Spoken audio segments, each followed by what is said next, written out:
gin.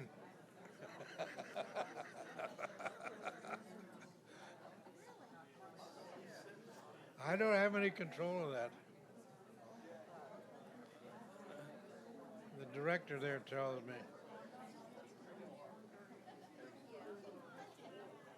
Teresa's my boss. I have to do what she says. 15 seconds.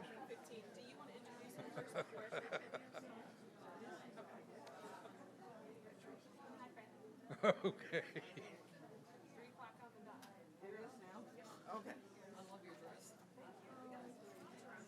Good afternoon. Teresa? Margot says she can't hear me. What do I need to do? Is that like, okay, just don't chew it, right? Okay, all right. I am not Buster Jones, believe it or not, but one day, a few weeks ago, Buster and I happened to be passing in the hall, and he said, "Oh, by the way, I'm going to be out of town for the next Reflections meeting. Would you be willing to introduce Bob Fay?" And I said, "Well, I guess so, but what do you want me to say?" He said, "Well, not much. You don't need to say anything much. Just don't talk long." So a day or so later, I got an email from Buster with a copy of the flyer that you may have noticed on the bulletin board. A man for all seasons, Bob Fay, going to speak at Reflections. And I thought, oh, okay, we'll see what we can do with that idea. In another email about the same time, Buster sent me several characteristics or memories of Bob that Buster had gleaned from Bob's daughter, Kathy, who just happens to be here, along with her sister. And so I decided, well, that gives me something to talk about just a little bit. So reflections of Kathy's life with her dad.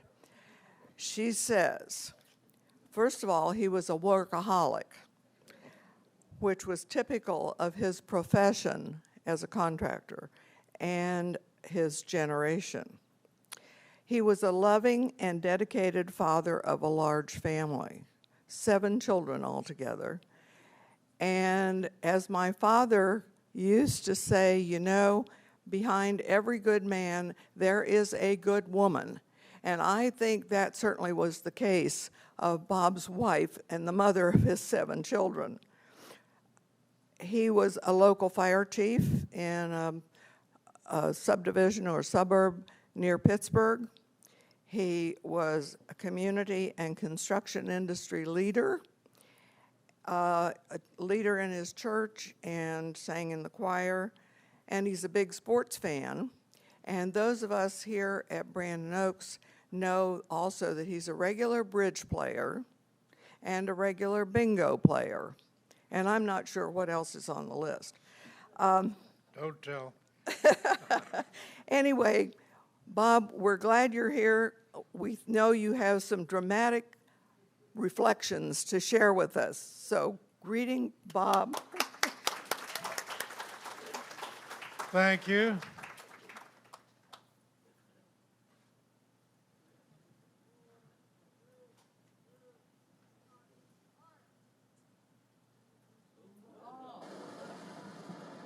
And that was a celebration in Pittsburgh on October 12th, 1928, the year I was born. The first few years were a little difficult as I couldn't drink milk, I had asthma, and I ended up with pneumonia 4 times. But finally got to go to grade school. It was a little bit of a rough grade school because we had 70% Italians and 30% Irish. And to top it off, the real problem was my mother made me go to school in white knickers. Well, when I got to the middle of 2nd grade, and most of the nights I went home, the knickers were not white, but a little green and red. So I asked my dad if he would please let my mother not have to wear knickers. Well, he did, and I got to wear long pants like everybody else. So we moved on. The third grade was fine. Moved on to the fourth grade. And we're sitting there on the first day, and the principal comes in, and she asked the classroom teacher, she said, "Who are the worst kids in the class?" And she says, "Sister, they're in the back. Feeney, Faye, Tierney, and Ryan." She said, "Send them up to the fifth grade. We got extra room." Boy, my mother was so happy. She was telling all her friends how smart her son was. Thank God she never did find out why I skipped the grade. Then we moved to the fifth grade, and I got in a little more trouble. The bishop was coming to ask questions, and you know, all the girls sit up front with their little bows and jump up and down. I know, I know.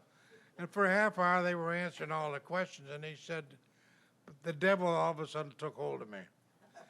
He points to me, and he's going to ask me a question, and he says, "Would you please tell me what, excuse me, 2 days of the week begin with T?" I said, "Yes, today and tomorrow." He said, "Sister, we're not going to have any more questions for the day." So I finally finished grade school, went on to high school, and they were tumultuous years. I went to Central Catholic District High School, which encompassed all the areas of Pittsburgh, so we had every different nationality and every different gang. So, but we went through grade school, and my three buddies were still with me. We figured we'd handle this. Well, we're sitting in there waiting for the first class, and in walks this 6'2", 220-pound redhead, Brother James. And the only thing he told us, he said, "Now, you fellas aren't going to like some of the things I do.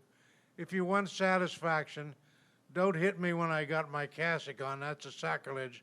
Just let us know, and we'll give you some satisfaction after school." Well, there was only one fellow who ever did that, and that was the sorriest day of his life, believe me. So we were pretty good, but we got to be seniors, and we figured we needed a little excitement around here, so we had to wear a shirt and a tie. So all the seniors got together and said, "We're going to wear a T-shirt with a tie on." So all day long we're walking around and conspicuous, and there wasn't a word said until about 2:30. And Brother George Thomas gets on the loudspeaker. He says, "I am so happy to see all you seniors. I am sorry I haven't met you all, so after school we're going to take a little walk on the quadrangle, and I'll be able to meet and greet you all." Well, we went to the quadrangle at 3 o'clock. 7 o'clock at night, we were still walking around the quadrangle. So I graduated, and I was accepted at Purdue and RPI for school, but I was only 16. And my dad said, I think you ought to spend another year in high school. So I spent 1 year at Mercersburg Academy. And then the next year, I also still was going to go to RPI and Purdue, but I'm walking down the street with my dad, and we meet the president and the chief engineer of Draveau. And they were talking, and they looked at me and said, "Where are you going to school?" I said, "RPI or Purdue." He says, "No, you're not. You're going to Lehigh." Well, at that time, I didn't even know where the hell Lehigh was. So they said, "No, Wilden," and my dad was a big customer with the company he worked for of Draveau. He says, "Well, maybe, son, you ought to go look at that school." So I did, and went to Bethlehem, and I liked it, and that's where I went. So, and I laughed the first day going to school. I laughed about what it was when I took my 7 children to school. Each year I needed a bigger U-Haul. But I had everything I owned in a canvas knapsack, and for some reason, my mother had made arrangements for us to be dropped off at DU fraternity. So they dropped us off, and we were meeting all the guys, and I meet a young fella named Dexter Baker. And what a small world it was. Dexter became my lifelong friend. He became the CEO of Air Products and Chemicals Company, and their company became one of our biggest customers. So what a strange world, and that's what most of my talks about. It's things that beyond your control happen, but they change the course of your life. So Dexter and I, we chatted, and we said, well, do you have a room? No, I don't have a room. Well, I don't have a room either, because before the war, Lehigh had 900 students. In our class in 46, there was 800 freshmen. So we said, well, maybe we better go find a room. So we went down and to Packard Hall, and there's signs on the board. Mrs. Smith had 2 rooms, $4 each for a week. And so we went and lived in the rooming house. The following year, I joined a fraternity. But the end of the first year, I got home, and my dad says, we got something to discuss. He said, I'm leaving my company, and we're going to start our own company. And he said, do you want to be part of that? I said, oh, sure. He says, well, you're going to have to give me the money that you saved the last 2 summers at work. And he said, I'll give you 30% of the shares. Well, what are you going to do? So I did, and we started the company. Now, when you start up company, my dad, main experience was in heavy highway work. But a new startup company with very little cash and very little bonding, you can't get qualified to do highway work. So, and we had no customers, so my dad said, let's go look for some coal. We'll strip some coal, because there was a big demand. So we were riding along, and it's about lunchtime. He says, pull over here and we'll eat lunch. Of course, this is pre-McDonald's. Our lunch was in a brown bag. So my dad gets out, and there's a field there with some horses in it. And he starts tapping on the fence. All of a sudden, these horses come over. And they were all dray horses. I don't know whether they were Belgians or Percherons. I don't remember. But he's patting the horses, and the farmer drives up and says, what's going on? And he said, my dad says, we're looking for coal to strip. And he says, well, it's unusual, because those horses really don't like anybody. He said, I don't understand how you got to be able to do that.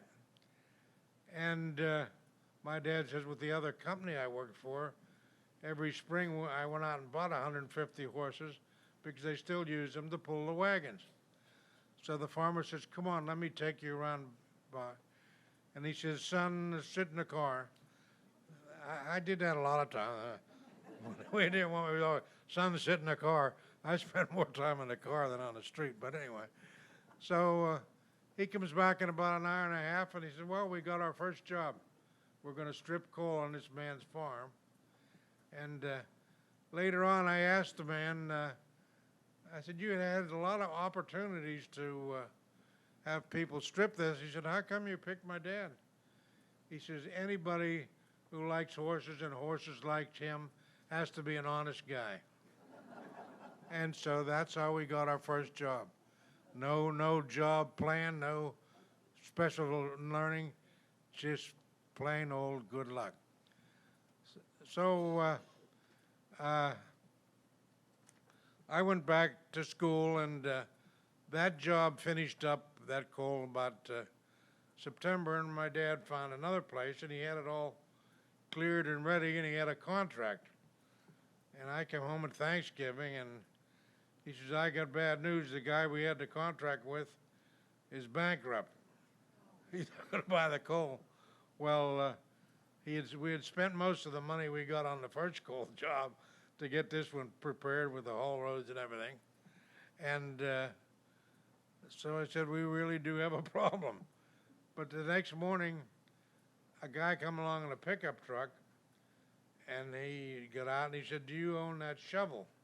It was a 2-yard 820 Lorraine shovel. Well, we didn't really own it. CIT owned more than we did. And he says, well, let me look at it. So he and my dad get down, and he says, stay here, son. So he goes down to look at it, and I going through my mind, I hope my father isn't going to sell a shovel we don't own.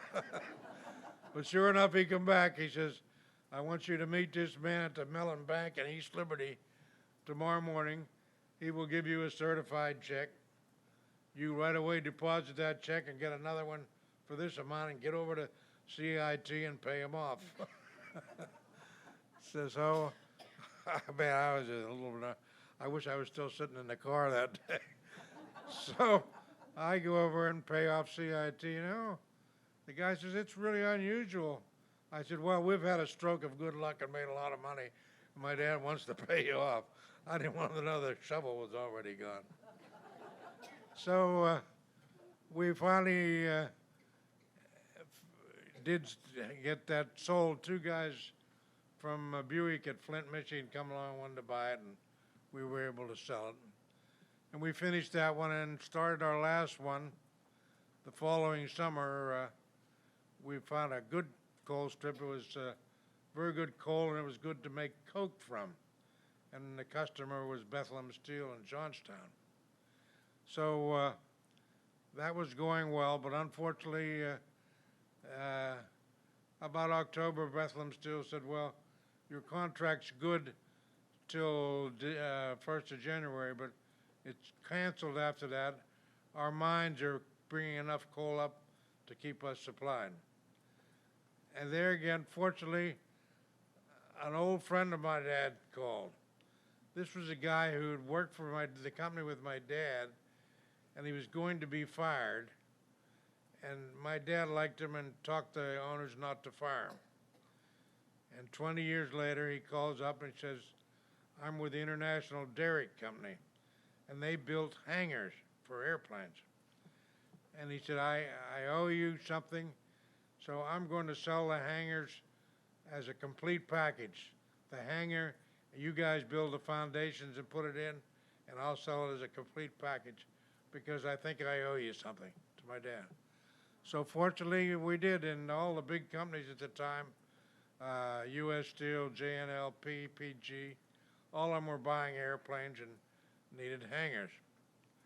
So that started, and about a month later, we get an invitation to bid from the Duquesne Light Company, and to bid 6 towers, and they were special. Most towers you see come right out of the ground. These were 20 feet up in the air on a concrete platform. They were built up there because the property was bought by the Veterans Administration, and they were going to build a big psychiatric hospital there, and they wanted something that people could climb up. So we bid that job and got the job. And my dad said, how come you sent us asked for a quote? We'd called your company several times and we wouldn't do it. And the guy says, well, you remember when you retired from the other company, the company was building the second unit at Phillips Power Station. And you had a man running the job named Dutch Vonberg. And I came to you and asked you if you were going to leave Dutch there because the job was going so well. My dad said, no, I'm taking it with him when we start. And the guy said, well, do me a favor, leave him there. There's only a couple months to finish it up. My dad said, sure, I'll leave him there, but if you guys ever get a job to bid, I want on the bidders list. So that was 2 years later. And you think that planning helps you? You don't know. And if you just excuse me 1 minute, I'm getting rather hoarse. I'm not used to talking, I'm very quiet. Come on now. That wasn't a cue. Okay.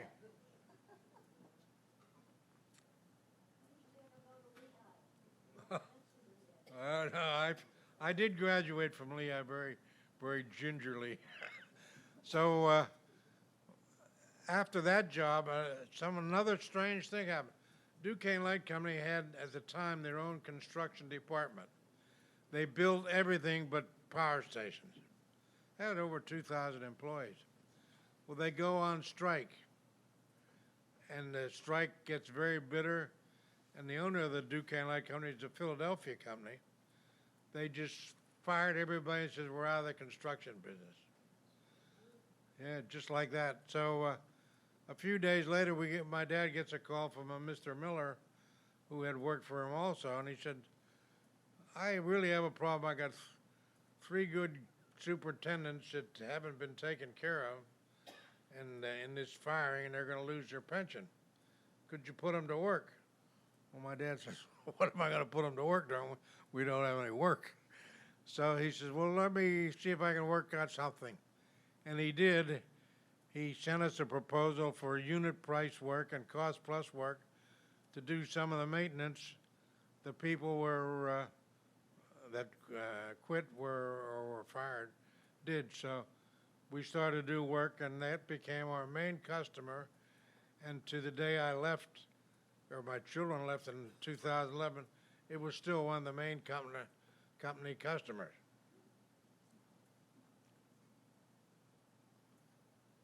And one of the big surprise jobs we had, my dad calls, I was in Ambridge, and he said, go meet the chief engineer of Duquesne Light Company at a place called Shippingport. Well, I have no idea where Shippingport is, so I go to the Ambridge police, and they tell me, go down the Ohio River and you'll see a ferry and take it across the river. And I did, and got the ferry, and I met the gentleman, and he gave me this drawing. He says, we're going to have a groundbreaking here in 3 weeks, and this is going to be the first atomic power station in America.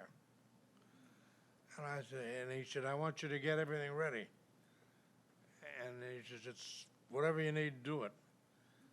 And he left. Well, I started looking at this drawing, and there's a table for, they need a place for 700 guests. They need a tent floor that's 200 feet by 150 feet. They need 20 poles to bring in electricity and telephone.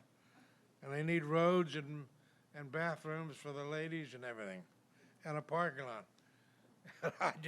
I just sat there and I almost fainted because he said, you finish this job or you'll never have another one. So I called my dad and I said, we got this thing. I'm going to get a hotel room here across the river, and I'll be here. Well, 3 weeks later, we did finish it. There was one big problem. Eisenhower was in the hospital in Denver with one of his heart attacks. But they had it set up. He was going to wave a magic wand, which would start this high lift, dig a bucket of dirt, take it over, and dump it. And that was the responsibility to get that done was Westinghouse Electric. Well, I forgot to tell you that my boss on this job was Admiral Rickover. Yeah, it was worse than So he grabs me one day and he says, Fay, I'm not paying you for having guys sitting around doing nothing. He said, those 3 guys have been over in that field for 2 hours doing nothing. He said, go fire them. And I looked and I said, Admiral, I think that's a little above my pay grade. All 3 of those guys are vice presidents of Westinghouse Electric Company. So I went over and asked them, and they told me their problem. The high lift, when it goes in, he only had one control. And you all know, if you don't do this with it, the bucket just goes down, digging and stalls. So I said, well, let me ask my dad, maybe he can help you out with this. So he did, and I called him, and he said, yeah, I'll be down. I think we got an answer. So what he did, we dug the slope out with a regular operator, and he laid down railroad rails, then covered them up with some very light material. So when the high lift came, the bucket hit the rails, it couldn't tilt. It picked up the dirt, took it over and dumped it, and Eisenhower started the first atomic power station in America. And it was the greatest job I ever had. At the end, when we added up, we spent $300,000 in about 20 days. Yeah, for the groundbreaking. We never turned over that again for 25 years. So Duke Kent Light was still the main company. Then I get a call from one of my classmates, and he says, "I want to see you." He ran a company called Radio Construction Company, and Radio Construction Company basically just built towers for the telephone company and the other radio type of company. And but this particular bid with AT&T, they sent him the whole package. He had to not only bid the tower, the buildings, and the tower foundations, which his company didn't do, so he asked if we wanted to bid that. And I said, sure. So we bid it, and we got the job. It was a crazy setup when the subcontractor's job is 2.5 times the general contractor's. But it went very well, and we were getting near completion, and all of a sudden he calls. He says they want to see us in White Plains, which was the central office for AT&T. So I said, okay, we'll go, and we go and see the chief engineer, and he says, I don't like what you people are doing. He's talking to my buddy. He says, you're not supposed to subcontract more than 20% of your job, and Fay's doing all the job. And he says, but unfortunately, we're very happy with Fay's work. It's on time, we like it, and we're going to not bid him this way anymore, but we're going to put Fay on the bidding list for the buildings and stuff. So, you know, have a plan, have a business plan. How can you business plan for that? And for the next 15 years, AT&T was another good customer. Once they got into the satellite and fiber optics, there was no longer any the communications work we did. But a few weeks later, the guy from Radio Construction called and said, look, I got another problem. He says, our company's going to be taken over by a conglomerate, and we don't want to go there. He says, what can we do about it? I says, well, we can start our own radio relay company. You guys will have to run it. I have office space and have enough bonding and cash to be able to get us going, but you guys are going to have to do all the work. So they agreed, and we started. And I'll just talk about one job they had. We bid a job in Saudi Arabia, which was a communication system from Jeddah to Riyadh. And we didn't get it, so didn't pay any attention. But about 2 months later, my superintendent gets a call from a Dr. Katz in Zurich, Switzerland. The Dr. Katz was of the persuasion of his name, but he was representing the Saudi Arabians and their communication setups. So he said to my partner, do you want to, we'll give you the bid now. Well, we never took a bid after somebody started a job and we were gone. We just told him, no, forget it. So he called later and he wanted to talk to me. So he broached the same question to me, and I said, no, we won't do that. He said, well, how much does a crew cost me per week? A crew was 5 men and a superintendent, and they're small tools. So I told him, and he said, okay, I'll talk to you later. Then he called back. I said, by the way, he called back and wanted to do this. I said, if you want to do this, we got 2 other things.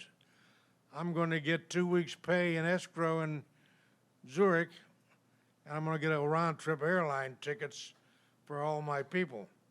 Oh, he said, we don't do business like that. I said, well, there's no way I could sue somebody in Saudi Arabia. I can't even get into the country. So he said, okay. So we get the job, and I get the crews lined up, and I normally didn't have to do anything else.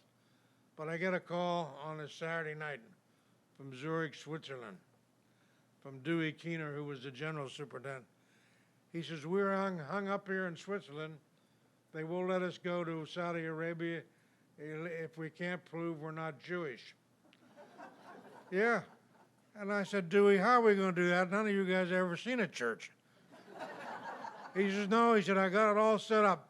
Call this reverend down in Wichita Falls, Texas, and give him the names, and he'll telegraph them to Zurich. So I called this reverend in Wichita Falls. He said, I was expecting you. He said, give me the names. I gave him the 12 names, and he said, I'll send that right away to let them know that they're all good Christians. And he said, by the way, Mr. Fay, aren't they worth $100 apiece? I said, sure, Reverend, I'll send you a check in the morning. He says, I hate to tell you, I got a small group. We only deal in cash.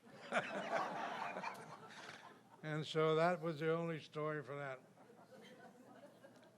All this time we were building up our ability to be pre-qualified, and we're able to each year do more work and more work for the PennDOT, and with the AT&T petered out, but Duquesne Light was still there, so we had a pretty good background. And then came around the 70s when the highway run out of money. You know about that. And but in Pennsylvania, we had so many bad bridges where the decks were bad, and because of the constant use of salt, the salt would get down in there, eat the rebar, and smack up the deck. Yeah. Concrete was solid. Well, you might get that effect, but really it isn't. Concrete is made, you take a fine aggregate, which is sand or something usually, gravel, coarse aggregate, or stone, or gravel, whatever, and cement. And the cement needs water put in it to hydrate. Now, it doesn't need that much water, but if you only put that minimum amount, the concrete wouldn't be workable. You couldn't float anywhere. So you have to put more in than it really needs to hydrate. So you put it up, but as it sets up, that water comes up out of the concrete. It's called bleed water, and it leaves behind it little things called capillary tubes. You can't see them, but those tubes do the reverse action. They allow the salt to get down in there and rot the rebar, and then of course split the deck. So it is solid, but it has tubes in it. What's the purpose of the rebar? Oh, the rebar is for the strength of the concrete. The tension, and or you wouldn't stay there, you know. Yeah. See, he knows. Thanks for that, because I forgot. But anyway, that business lasted for a good while, but then they were running out of bridges and they were getting into the older bridges, which were just derelict and were not fit for modern travel. So they were going to be total demolition jobs. So we figured we might as well get people involved in that also. And normally what you were going to do is just take it down backwards from what they put it up. If this was the last piece put in, take that out, and so on. Well, they did bid one job in Pittsburgh called Brady Street, and they were going to do that, but they had a terrible accident. The iron worker was up there burning, and one of the pieces was in such stress that it flew around, pinned him to the bridge.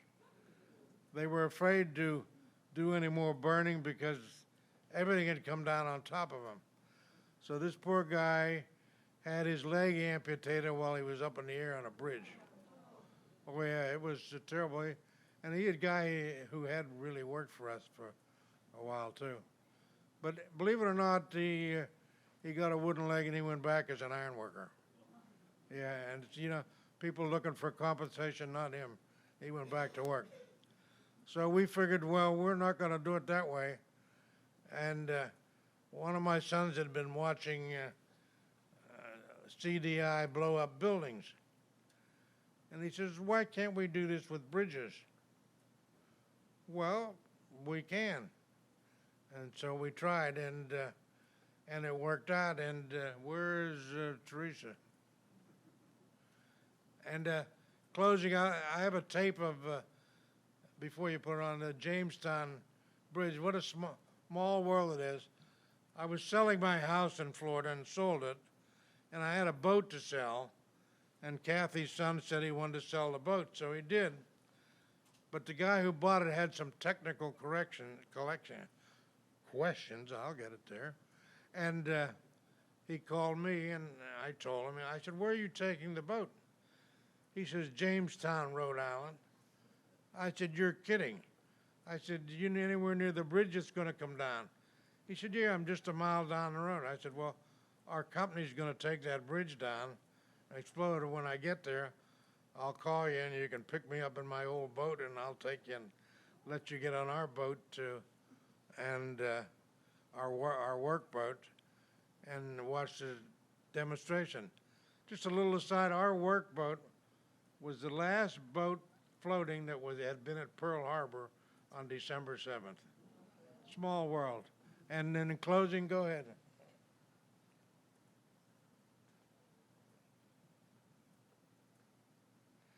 The big problem with this, when you only have 24 hours from the first explosion till you get the channel open again.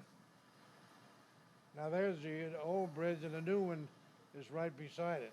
9, 8, 7, 6, 5, 4, 3, 2, 1, fire. Now all that has to be out of the water by the next morning, and that's why it's a joint venture, Cashman, Fay, and Demtech. Cashman had all the big boats with cranes on it. We had all that, and Demtech was an explosive guy. And, okay, but you can see how close it is to the other bridge, and that's why we were using the shape charges, so all the explosion was going that way. The stuff has to be out of the water next day. That has to be out of the water by the next 24 hours from when you started. Wow. And not when we blew, when we started to work that day. Oh yeah. Unfortunately, maybe it'll show this. Cashman had two great big barges there.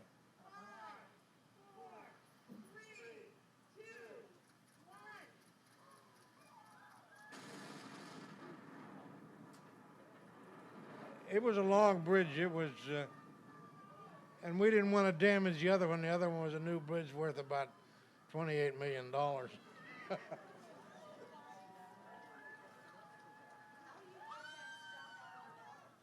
Well, we have derrick. Cashman, the other partner, had derrick boats with 200-ton cranes on it. A lot of the pieces we had floats on, so to float up and they could hook on. But then we had divers there too, because then the state would send their diver across to inspect.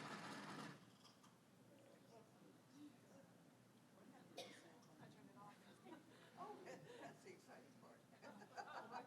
What'd you do? I turned the sound off. Do you want it back on? I'll leave it on. Yeah, it's all right with me. Anybody have any questions? Huh? Oh, the piers were all right. They were already a natural obstruction. Lori or Kathy, come here a minute. I forgot to. This is a picture of the type of antennas we build around the world.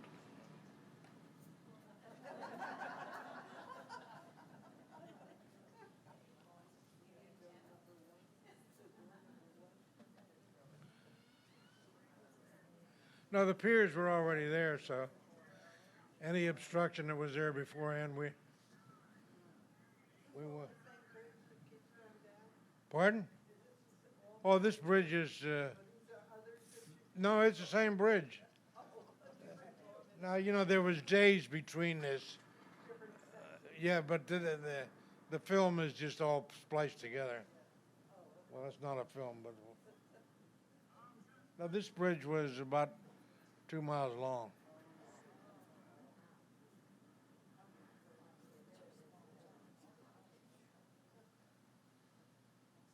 That's the new bridge, as I say. We didn't want to have to damage that. You didn't want to buy that bridge.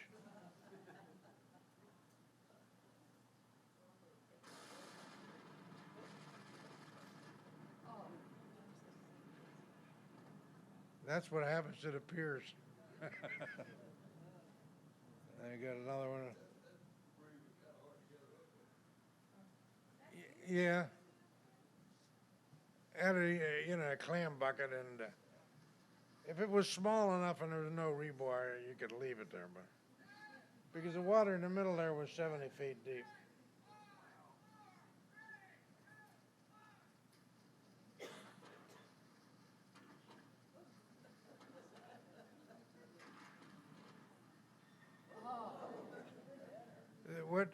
What is used in there were delays with your caps. You have a millisecond delay, so one part blows and leaves a space for the next piece to be relieved.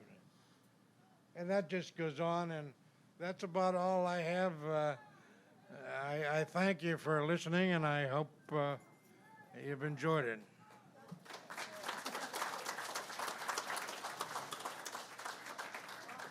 Yeah. Tell us about the picture that Kathy showed off. Oh, the picture? Well, that's a radio antenna. But where is it? Well, that one, it's either at Guaymas, Mexico, or Diego Garcia in the Indian Ocean. So it's not the one in Perth. No, there was none in Perth. The one in Perth was halfway across Australia. The reason Glenn wanted the lights on, you remember him saying leave the lights on Perth, because his tracking station in the Indian Ocean was on a boat, and it wasn't fixed. That's what this antenna replaced. They were able to get land and use Diego Garcia. But so Glenn was worried that it'd be off course, but if he could see the lights at Perth, he knew he'd pass over the station, which was at a place called Mouchet. Anything else? Thank you all very much. Hope you had a good afternoon.